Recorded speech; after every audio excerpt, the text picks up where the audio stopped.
einhver hræðilegir hlutir. Í einu tilviki náttúruhamfarir, öðru stríð, þriðja fjöldamót.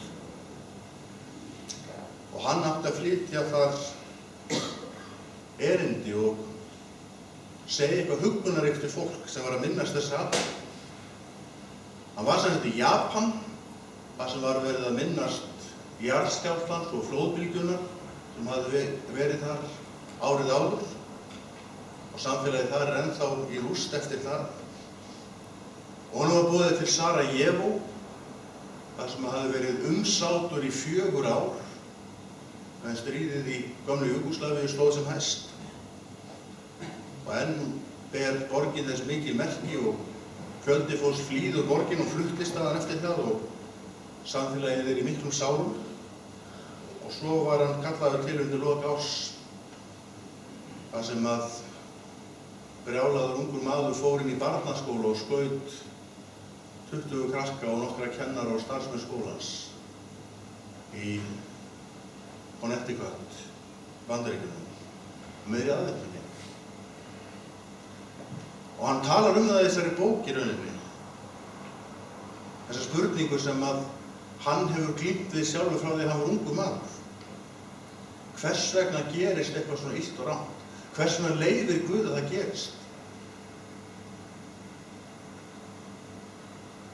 Einu ástæðan fyrir því að hann glímir alltaf þessa spurningu og hefur gert frá því að hann byrjaði að skrifa er svo að hann missti föður sinn áður en mann eftir sér. Faðir hans hafði verið kristniboðsefni, átti að fara sem kristniboði, en svo sem sagt lendir hann í slysi og lamast fyrir neðan háls, liggur á sjúkrahúsi í öndunarvél eða stállunga eða hvað sem það er kallað. En samfélagið trúir því að hann muni læknast og hann er tekinn úr þessari vél og deyr nokkrum dögum seinna. Og þessi vitund hefur markað alla hugsun hans þjáninguna. Og það sem er svo sterkt í þessari bók er það að þetta illa sem gerist, hvað sem eru náttúruhamfarir, eða stríð, eða voðaverk, það lendir líka á kristnu fólki. Kristið fólk er ekkert undanskilið þessu illa. Og hann veltir upp þessu spurningu, hvers vegna erum við þá kristin? Til hvers erum við að vera kristin? Þegar hann er staddur á síðasta staðnum sem hann nefnir, það er að segja í samfélaginu, þessu skóli var sem að börnin voru skotin, þá spyrja foreldrar eftirlifandi barna, getum við verið öruggum að Guð muni vernda börnin okkar sem lifðu þetta af, lenti ekki í þessu? Og hvað á hann að segja? Hann hugsa sér lengi Á endanum verður hann að segja, nei, ég get ekki lofað því. Ég get ekki lofað því að Guð muni vernda ykkar börn frekar heldur en hinn börn. Hvers vegna erum við kristnir? Við erum kannski kristina því að það gefur okkur gott samfélag og öryggi og vina. Og allt það mikils virði það ekki. Ég man til því á ákveðnum tíma þegar ég var líklegast í KSS, eða það bil. Þá var mjög vinsælt að segja í vitnisbyrði að það er svo frábært að vera kristinn. Að ég væri kristinn þó að það væri ekki til neitt sem heitir eilíft líf. Það gefur mér svo mikið hér og nú að vera kristinn. Þó að vera ekki nein eilíf til, þá myndi ég samt til að vera kristinn. Þannig getur það verið virst stund, en til lengdar. Þegar líf fyrir að taka í. Páll postuli í rauninni afgreiddi svona hugmyndir.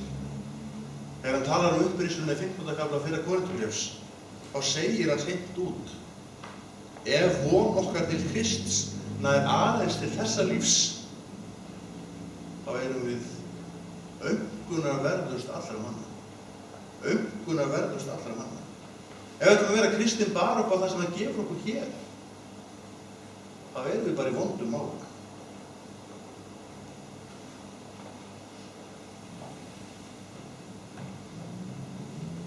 Það hefur stundum verið svolítið tabú í kristnum samfélögum að tala erfiðleika og vandamál sem kristið fólk glímir við eins og allir aðrir.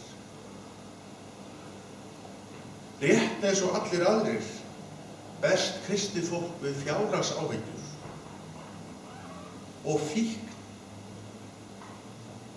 Það kannski eitt af hræðilegustu leyndarmálunum í mörgum kristnum samfélögum. Það fólki sem berst við einhverja fíkn. Ég heyrði þá þessar ráðstefnu úti núna í einu seminarinu að könnun leiði það í ljós að ótrúlega hátt hlutfall kristinna karlmanna í Bretlandi læðist í klám. Það eru haldnir einhvers konar afbrigði af kynlífsfíkn. Svo dæmis tekið. Og dulin áfengisfíkn og fleiri fíknir væri hægt að nefna. Kristið fólk lendir líka í því að missa atvinnuna og missa eignir sínar. Og kristið fólk lendir líka í því að glíma við þunglyndi. Og það ekkert langt síðan það var líka mikið tabú í kristnum samfélögum að vera trúaður og vera þessi þunglyndi. Ekki bara hér á Íslandi heldur sennilega allan í vestræna heim. Og kristið fólk gengur líka með krabbamein sem í mörgum tilvikum ólæknandi. Og kristið fólk deyr í slysum. Og það gerist líka hjá kristnu fólki að hjónabönd bresta og börn lenda á glafstíg.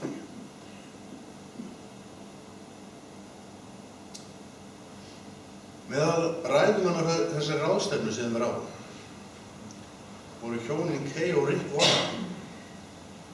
Rick Warren sá sem forstöðumaður í Willow Creek kirkjunni í Bandaríkjunum, sem mjög öflug kirkja sem hefur notið mikillar velgengni og hann hefur notið mikillar velgengni og byggt upp sterkt starf. Þetta vel sótt kirkja og öflugt starf sem hefur orðið mörgum öðrum til fyrirmyndar. Og hann sterkur leiðtogi, þau hjónin bæði eru ákaflega góðar kristnar fyrirmyndir sem hafa lagt mjög mikið af mörkum í þágu kristnar.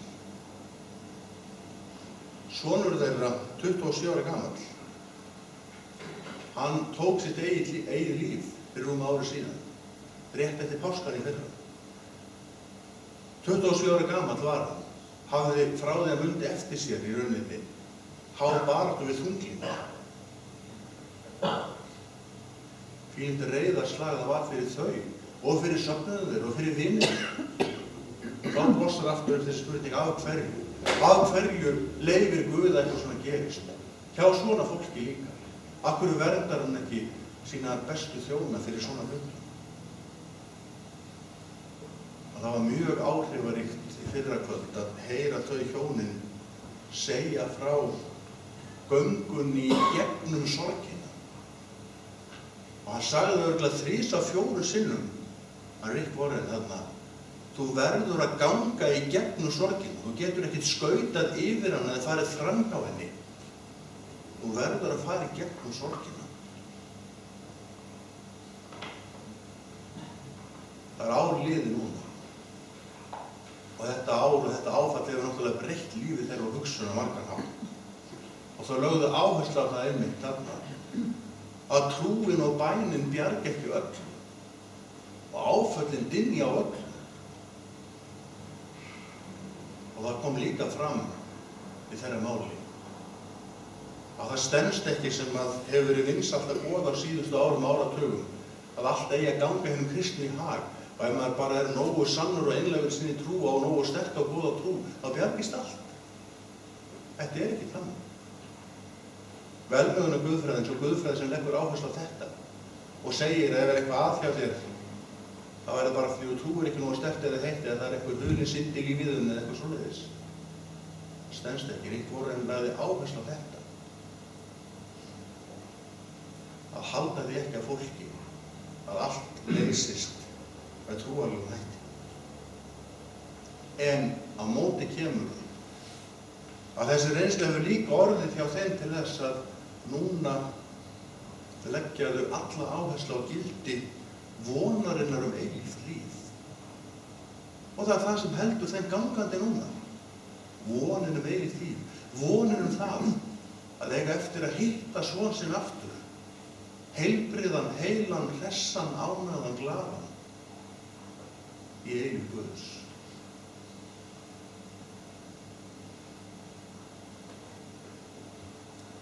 Jesús sagði ekki alltaf bara eitthvað sem var þægilegt og lét vel í einn. Oft er talað þannig eins og Jesús hefur alltaf sagt eitthvað sem öllum líka þessu vel að heyra. Á undan því sem ég las áðan á 7. kafla Jóhannesarguðspjalls er Jesús búinn að tala sjálfan sig sem brauð lífsins. Og hann er búinn að vera að þræta við gyðingana það hver hann sé, hvernig þeir séu. Og þeir hafa afskrifað henni rauninni. Og hann segir þeim beinlínis til syndanna. Orð Jesú voru þungmælt og stuðandi. Og margir fóru að hætta eldan, hætta fylgja honum. Þetta var ekki sem fólk vildi heyra. Og þá segir hann þetta við postuluna sem ég las áðan. Viljið þið ekki bara fara líka? Viljið þið kannski fara líka? Eftir hver að slægjast. Þá kemur þetta afgerandi svar Péturs þar sem hann segir: Drottinn, til hvers ættum við að fara? Þú hefur orð eilífs lífs. Þú hefur orð eilífs lífs. Það var þess vegna sem það fylgd honum. Það var þess vegna og ekki út af neinu öðru. Orð eilífs lífs.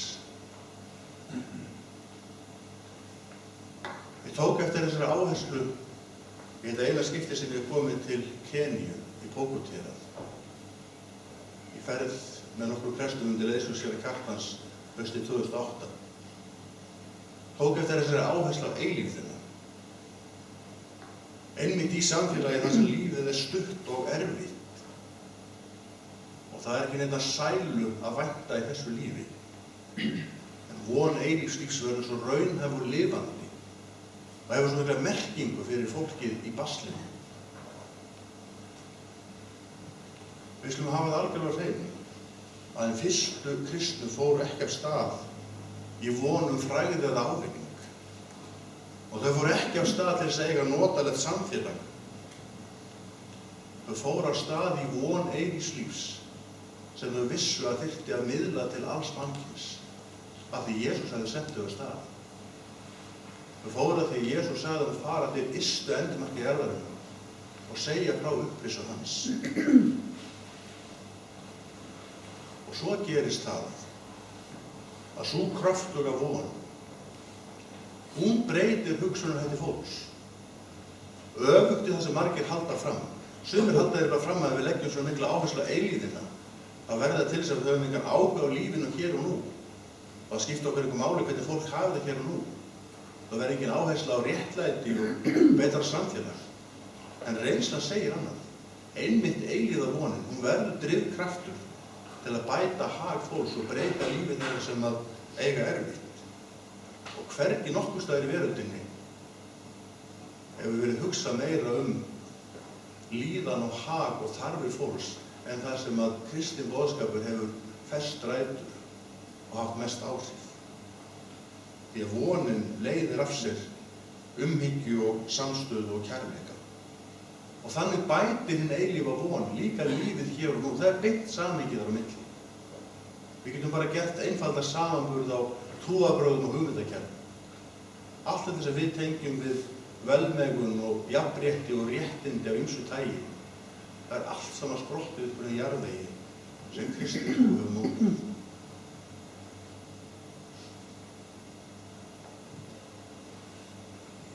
Já, við erum kristin vegna hennar eilífu vonar. En það þýðir ekki það að Guð sé ekki með okkur í gegnum það sem við göngum í gegnum. Og auðvitað er Guð með þeim sem þjást og berjast. Guð var með þeim sem að lentu í jarðskjálftunum og flóðbylgjunni í Japan. Guð var með fólkinu í Sarajevo sem að í rauninni bara beið eftir því að lífið yrði murkað úr því með þessu endalausa umsátri viku eftir viku, mánuð eftir mánuð, í 4 ár. Og Guð var líka með skólabörnunum sem voru myrt 14. desember 2012. Af því að Guð er með þessum þjást. Hann er í sporum þeirra. Og það er hinn stórkostlega dýpt kristinna trúar og fagnaðarerindis okkar að við eigum þann Guð sem hefur gerst maður og tekið á sig þjáningunum, gengið í gegnum þjáningunum. Og þess vegna skilur hann alla sem að berjast og þjást. Ég veit ekki hvort þú hefur nokkuð að tekið eftir því í 23. Davíðssalmi, þessu stórkostlega salmi sem er okkur mörgum svo kær. Hvernig talaði Guð þar? Það er talað hann í fyrirhluta samsins. Hann er minn hirðir. Hann lætur mig fílast á grænum grundum. Hann leiðir mig á vötnum. Hann hressir sál mína og leiðir mig rétta vegu. Þannig er talað Guð í þriðju persónu. Svo breytist það. Jafnvel þótt ég fari dimman dal, óttast ég ekkert illt því að þú ert hjá mér. Sprotið þinn og stafur huggar mig. Þú býr mér borð fram yfir fjendum mínum. Þegar kemur að þessu erfiða, neikvæða, þjáningafulla, þá er Guð ávarpaður. Það er Guð. Og það er það sem skilur á milli. Þess vegna, þó að við eigum ekki vonum að það geta stygt okkur leið í lífinu, eða losna við þetta venjulega sem fólk þarf að berjast við í kringum okkur, fyrir það að vera kristinn. Við losnum ekki við það. En við eigum þessa nánd Guðs, þessa nánd frelsarans, þetta athvarf hjá honum í öllu sem mætir. Svo biðja. Við þökkum þér fyrir Drottinn að eiga þig að í öllum aðstæðum. Og við þökkum þér fyrir það að mega leita ásjaka þér í öllum hlutum. Og við þökkum þér fyrir það að mega líka fela þetta það sem við skiljum ekki, sem okkur finnst óréttlátt og ósanngjarnt. Okkur finnst ekki passa við vilja þinn. Takk fyrir að mega líka fela þér það. Takk fyrir að mega treysta því að svörin sem við fáum ekki hér og nú, þau fáum við í eilífðinni með þér. Þar er lausn við öllum gátum, svör við öllum spurningum. Þar ríkir vilji þinn í öllum og öllum. Gef okkur náttúrlega Drottinn að vera kristinn á réttum forsendum. Leðu okkur að eiga og varðveita von eilífslífs og láttu hann að verða kraft í lífi okkar til að gera vilja þinn hér og nú og koma þínu erindi áleiðis til þeirra mörgu sem þurfa á því að halda. Ég þakka þér fyrir kristniboðið. Ég þakka þér fyrir að fá að taka þátt í því mikla verki að boða fagnaðarerindið til ystu endimörka jarðar. Ég þakka þér fyrir þau mörgu sem hafa fengið og fá að heyra fagnaðarerindið vegna sambands íslenska kristniboðsfélaga, vegna starfsins sem þar er unnið, vegna kristniboðanna sem að fóru og fara, vegna innlendur samstarfsmannanna, vegna útvarpskristniboðsins. Já, Drottinn, takk fyrir mega þannig taka þátt í þínu mikla verki að boða fagnaðarerindið til ystu endimörka jarðar. Og ég þakka þér fyrir Kristniboðsskóla KFK. Ég þakka þér fyrir þessar trúföstu konur sem hafa staðið vaktina svo lengi og lagt sitt að mörkum. Við að gefa okkur trúmennsku þeirra og seiglu þeirra og kærleika til Kristniboðsins. Já, Drottinn, ég fel þér aðalfund Kristniboðssambandsins sem framundan er og framtíð þessa starfs, þessa mikilvæga starfs Við bið þess að íslenska kirkjan megi vakna. Við vitundar skyldur okkar út fyrir landsteinana. Að fleiri og fleiri megi sjá það sem sjálfsagðan hlut að því að vera kristin manneskja. Að taka þátt í því, beint og óbeint. Að koma fagnaðarinn til skila. Til hinna sem eiga sama rétt og við á því að heyra það, en hafa ekki haft tækifæri til þess ennþá. Já, Drottinn, við felum þetta allt í hendur þínar og biðjum saman í Jesú nafni. Faðir vor, þú sem ert á himnum, helgist þitt nafn, tilkomi þitt ríki, verði þín vilji svo á jörðu sem á himnum.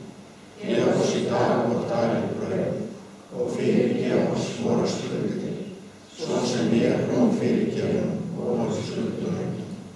Eigi leið oss í freistni, heldur frelsa oss frá öllum, því að þitt ríkið, maturinn og dýrðin, að eilífu. Amen. Í Jesú nafni. Meðtæki blessun Drottins.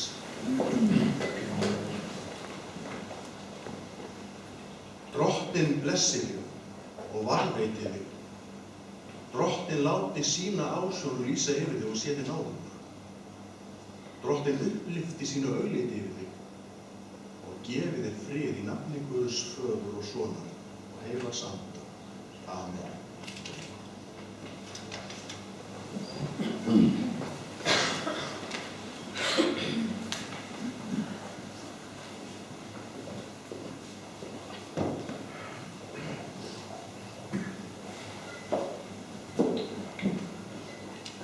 Ólafur, þakk sé þér fyrir orðin þín, fyrir boðskap fagnaðarins. Við erum svolítið gamlar og farnar að láta á sjá hérna í Kristbóðslokk á og gá. En á síðasta fundi hjá okkur, þá vorum við svo allar sammála það hvað ríkar við værum. Af því að við erum aldrei einar. Hann með okkur. Þess vegna viljum við fagna og syngja. Við skulum enda með söng, en áður. Þá ætla ég fyrst og fremst að sem Ólafur var að biðja fyrir aðalfundi Kristbóðssambandsins. Á miðvikudaginn kemur. Mætum eins mörg og við getum. Það svo uppbyggjandi að fá að heyra frá starfinu og gleðjast og þakka. Það klukkan 6 á miðvikudaginn.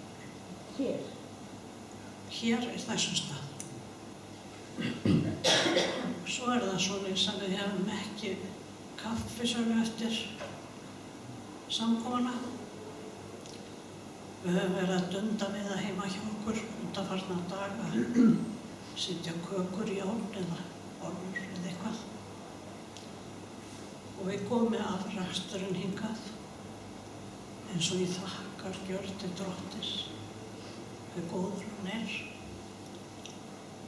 Nú verður þið bara að kaupa okkur kökur og bjóða einhverjum í kaffi heim til ykkar. Eða bara geyma þar og bjóða seinna í kaffi. Og þakkum ykkur innilega fyrir samfélagið í kvöld, fyrir þessa miklu náð og miskunn sem Guð gefur. Mig langar til þess að við stöndum upp og syngjum að lokum 348. Að þig Jesú ég göfga gæti. 348.